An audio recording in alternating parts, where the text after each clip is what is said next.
સાબરકાંઠા જિલ્લાથી મહત્વના સમાચાર આવી રહ્યા છે ત્યારે જોઈએ સાબરકાંઠા જિલ્લાના મહત્વના સમાચાર।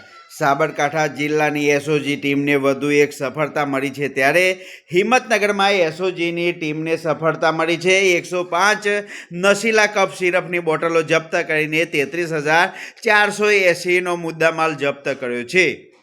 હિંમતનગર ટાઉન વિસ્તારના ધર્માંતંબા ક્લબ અને બિલેશ્વરના ઓટલા પરથી સાબરકાંઠા એસઓજીએ ગેરકાયદેસર રીતે વેચાતી કોડીન મિશ્રિત નશીલી કફ સિરપની કુલ 105 બોટલો ઝડપી પાડી છે।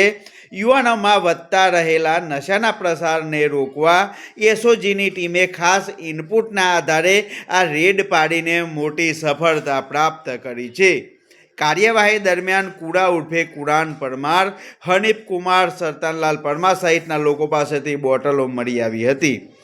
એસઓજી દ્વારા 33,480ના નશીલા કફ સિરપનો જથ્થો જપ્ત કરવામાં આવ્યો છે અને કેસ નોંધી આગળની કાર્યવાહી હાથ ધરાઈ। હાલના સમયમાં યુવાધન નશાકારક કફ સિરપ, ટેબ્લેટ તથા ડ્રગ્સના રવાડે ચડેલ હોવાનું મોટાભાગના મીડિયા તથા પ્રેસમાં આવતું હોય છે। તે આધારે મેડિકલ સ્ટોરોમાં તથા અન્ય સ્થળે તપાસની કાર્યવાહી સાબરકાંઠા જિલ્લામાં કાર્યરત છે।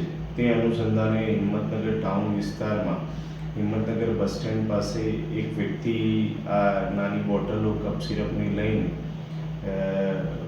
વેચતો હોય તેવી હકીકત મળેલી। તે આધારે સાબરકાંઠા જિલ્લા એસઓજીએ તે સ્થળે તપાસ કરેલી તો કરણ નામનો વ્યક્તિ મળી આવેલો અને તેની પાસેથી આ કફ સિરપો મળેલી। તેની વધુ પૂછપરછ કરતાં અન્ય બે વ્યક્તિઓ એણે નામ દીધેલા। એ બંને વ્યક્તિઓ દર્શનકુમાર તથા નિલેશકુમારના ત્યાં પણ આ બાબતે તપાસ કરતાં એમની પાસેથી પણ કફ સિરપ મળી આવેલી। એટલે કુલ આ ત્રણેય જગ્યાએથી 176 નંગ કફ સિરપ પ્રિસ્ક્રિપ્શન વગર મળી આવેલી, જે આધારે હિંમતનગર બી ડિવિઝનમાં જાણવાજોગ ફરિયાદ નોંધવામાં આવેલ છે અને હાલ તપાસ ચાલુ છે।